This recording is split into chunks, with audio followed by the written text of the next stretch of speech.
Some background: slave, servant, bondservant, all from the Greek word doulos. In Hebrew, the word is ebed, and it's used the same way as either a servant or a slave.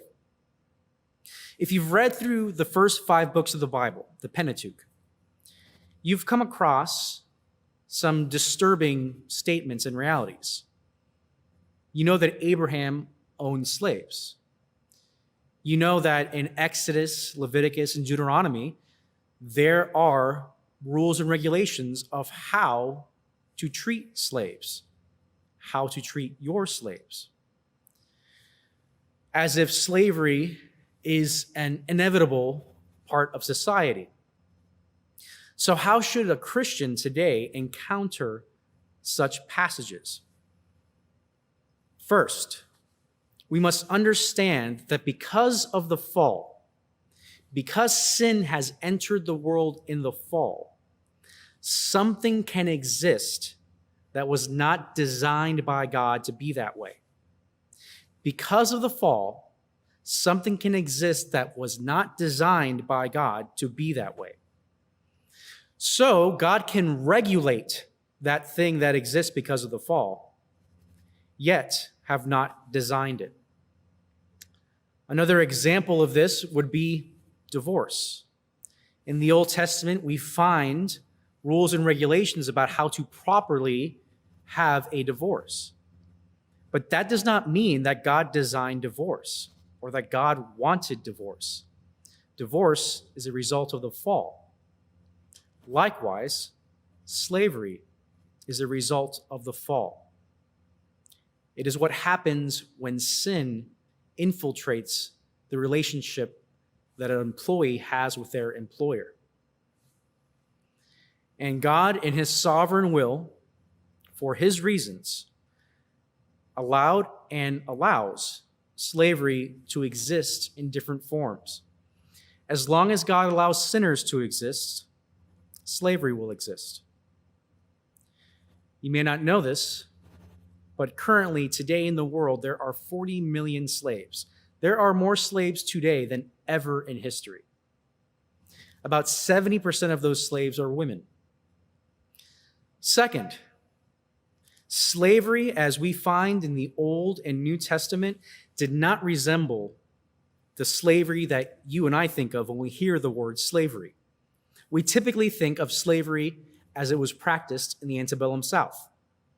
We think of people being kidnapped to be slaves. We think of slaves being beaten to death. We think of slaves being slaves for the rest of their lives and their children being slaves. In the Old Testament, a slave being kidnapped or somebody being kidnapped and made into a slave was punishable by death. Beating a slave to death was also punishable by death. Enslaving a fellow Israelite for his entire life and keeping his children as slaves was strictly prohibited. If any of those 3 rules, and there are more, if any of those 3 rules were actually enforced and observed in the antebellum South, in their model of slavery, then that slavery could not have existed. That institution would not have existed if men and women had been observing the actual biblical regulations for slavery. That's not to say that it's condoning slavery. There's a right kind of slavery. But in the South, many people tried to defend the institution of slavery, saying, if God gave us these rules, then we should have slavery. Well, even with those rules, they never followed them. And they practiced a form of slavery that would be alien to ancient Israelites. Third, in this passage and in other passages, Paul is speaking about slavery situationally. In Ephesians, he's talking about household codes. He's speaking to men and women, parents and children. He roots the role of men and women, those roles, he roots them in the creation order. He roots the interaction between parents and children in the 10 Commandments. Paul doesn't root the relationship between master and slave in anything timeless. He is speaking situationally here. Slavery in the Roman Empire in the first century was a situation that many Christians found themselves in, either as slaves or as masters. And in first century Ephesus, somewhere around 25% of the population of that city were slaves. Undoubtedly, as this letter is being read aloud in the Ephesian church, there are slaves sitting next to masters hearing these words. And they would be surprised that they're being addressed. In other places in the Bible, you can see appeals to restructure society and calls for following a new king. But this part of this letter is not one of those sections. This letter is dealing with how to be a slave or a master in first century Roman Empire if you're a Christian. Fourth, while Jesus never explicitly prohibits slavery, all of his teaching, taken as a whole, runs completely contradictory to the very idea of slavery. Benjamin Rush, one of the signers of the Declaration of Independence and an abolitionist, like so many other abolitionists, argued from the Bible against slavery. I'm going to quote him at length here.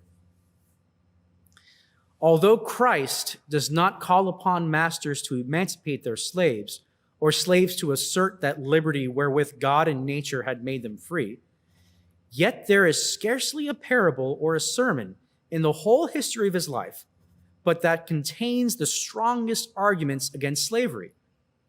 Every prohibition of covetousness, intemperance, pride, uncleanness, theft, and murder, which he delivered, every lesson of meekness, humility, forbearance, charity, self-denial, and brotherly love, which he taught, are leveled against this evil. For slavery, while it includes all the former vices, necessarily excludes the practice of all the latter virtues, both from the master and the slave. One last point about slavery. At the center of Christianity, Christians worship Jesus Christ, who occupied the lowest rung of society. Philippians 2:7 tells us that he made himself nothing by taking the form of a slave, a doulos. Jesus Christ got on his knees and washed the feet of his disciples. He washed the feet of the men who would deny him, who would scatter scared when he was arrested. He even washed the feet of the men who would betray him for 30 pieces of silver. 30 pieces of silver was how much a slave costs in the Old Testament. Jesus was executed on a cross. Initially, the Roman Empire only crucified slaves. But Jesus rose as king.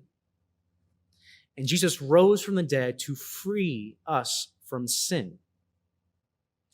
Earthly freedom would come eventually to every Christian slave. But eternal spiritual freedom was won the instant that Jesus said, "It is finished."